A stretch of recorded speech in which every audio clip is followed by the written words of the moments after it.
adalah gembalaku, takkan kekurangan aku.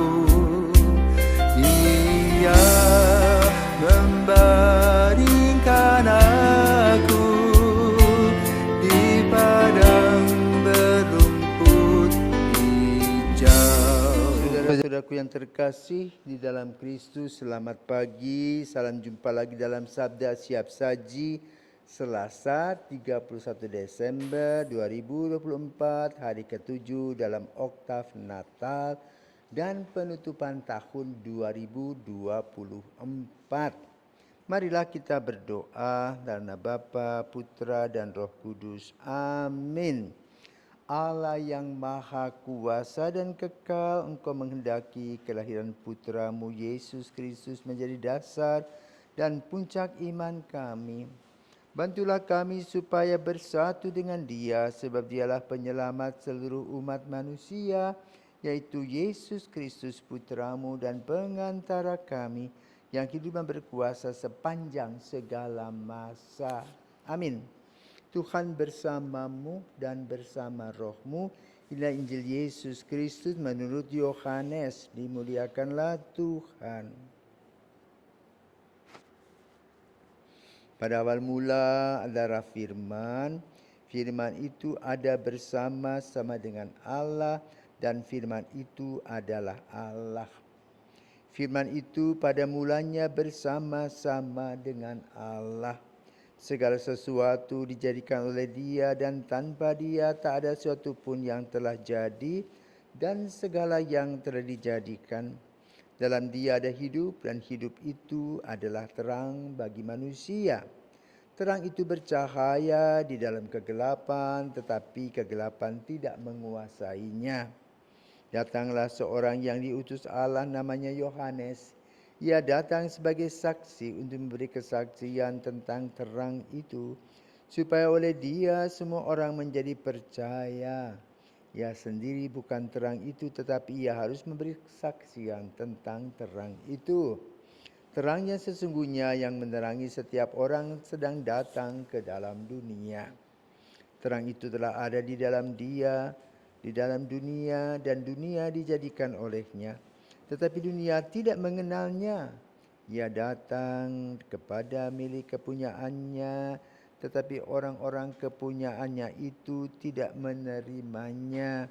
Tetapi semua yang menerima Dia diberinya kuasa menjadi anak-anak Allah.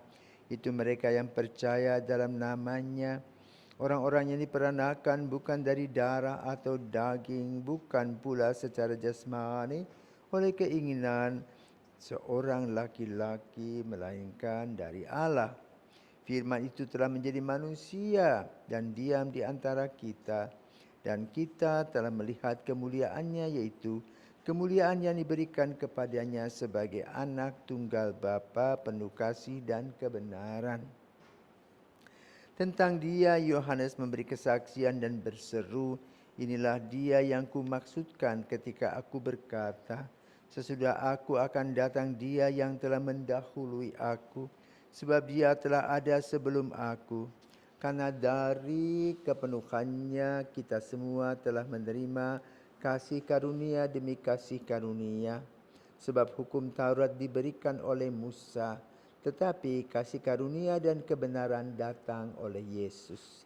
Tidak seorang pun pernah melihat Allah, tetapi Anak Tunggal Allah yang ada di pangkuan Bapa, Dialah yang menyatakannya. Demikianlah sabda Tuhan, terpujilah Kristus.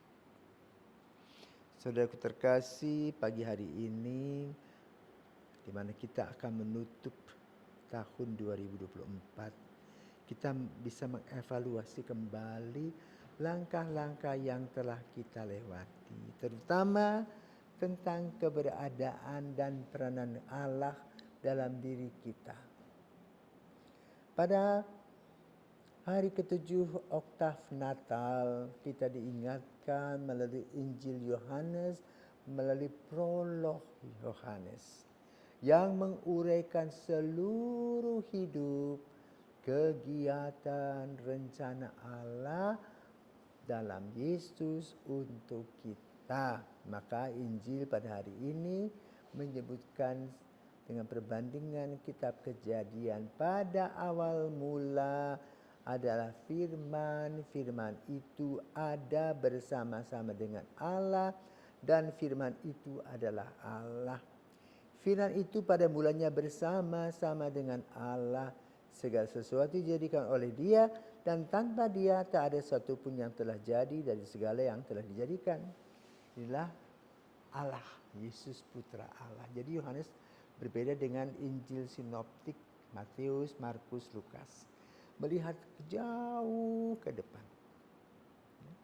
Keberadaan dan peranan Yesus dalam karya keselamatan dan penebusan Allah. Melalui apa? Solidaritas Allah, Allah yang menjadi manusia. Dan Allah yang menjadi manusia itu bersamaan atau didahului oleh kehadiran Yohanes. Maka kita bisa membandingkan dengan Injil Lukas. Bagaimana yang pertama Zakaria Elizabeth yang menjadi tokoh dan melahirkan Yohanes dalam usia yang sudah senja. Maria menerima kabar dan juga menerima informasi dari malaikat tentang kehadiran Yohanes atau bayi kecil yang belum tahu namanya waktu itu. Tetapi dia kemudian pergi dari Nazaret ke Ain Karim membantu Elizabeth sampai Yohanes lahir. Maka kemudian kalau kita bandingkan dengan Injil Yohanes pada hari ini, dalam perikopa yang kedua, datanglah seorang yang diutus Allah namanya Yohanes. Ia datang sebagai saksi untuk memberi kesaksian tentang terang itu. Maka tugasnya Yohanes adalah mengatakan, luruskanlah jalan Tuhan. Inilah anak domba Allah. Biarlah aku semakin kecil, dia semakin besar. Itulah peranan Yohanes yang memberitakan tentang terang kasih setia Allah. Dan kemudian Injil Yohanes dalam perikop bab yang ketiga, ya, bagian yang ketiga dalam Injil Yohanes bab 1 ini kita melihat bagaimana peranan terang, ya. Terang itu datang dalam situasi gelap. Dan orang-orang yang mempunyai dosa-dosa yang disebut sebagai orang yang gelap itu tidak mengerti dan tidak memahami. Kenapa? Sibuk dengan kegelapan. Dengan terang mungkin kita silau saja, tetapi tidak pernah merefleksikan. Tetapi ternyata kemudian terang itu mengusir kegelapan alias dosa-dosa kita, agar kita yang berasal dari anak-anak Allah kembali menjadi anak Allah. Itulah peranan dan fungsi Yesus dalam refleksi tentang Natal, kelahiran. Kecil mungil tapi bersahaja dan berwibawa, mempunyai peranan yang luar biasa dalam karya keselamatan. Dan situasinya adalah Allah yang menjadi manusia, yang mana manusia tidak bisa memahami rencana Allah. Manusia hanya berkutat saja dengan pikirannya sendiri, tidak pernah berpikir tentang rencana-rencana indah Allah. Maka Yohanes yang memberikan kesaksian, ya, dan berseru, inilah dia yang kumaksudkan ketika aku berkata, sesudah aku akan datang, dia yang telah mendahului aku, sebab dia telah ada sebelum aku dan aku tak pantas, tak sampai hati membuka tali kasut-kasutnya pun. Inilah Yohanes. Karena itu prolog Yohanes yang kita dengarkan pada hari ini bab 1 sampai 18 dibagi dalam dua bagian. Yang satu tentang Yohanes membaptis, yang kedua tentang Yesus dengan peranannya, dengan rencana-rencana Allah yang luar biasa. Yang pertama adalah solidaritas Allah, Allah yang menjadi manusia. Kedua, lahir sebagai manusia biasa melalui kebebasan manusia yang identik dengan panggilan Maria menjadi ibu Yesus. Maria dengan kebebasannya menjawab, pertama bertanya, bagaimana mungkin aku ini belum bersuami, Roh Kudus akan menerangimu.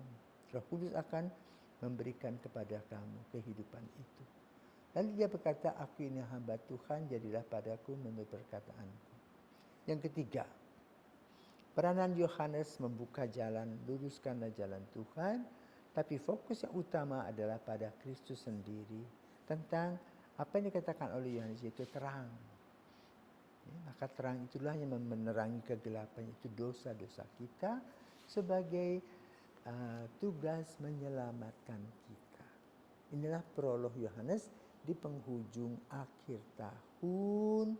Semoga kita boleh merefleksikan dan bersyukur untuk apa-apa yang telah kita dapatkan di tahun 2024. Sambil merefleksikan kekurangan-kekurangan kita agar kita diperbaharui tahun 2025. Selamat malam tahun baru. Amin.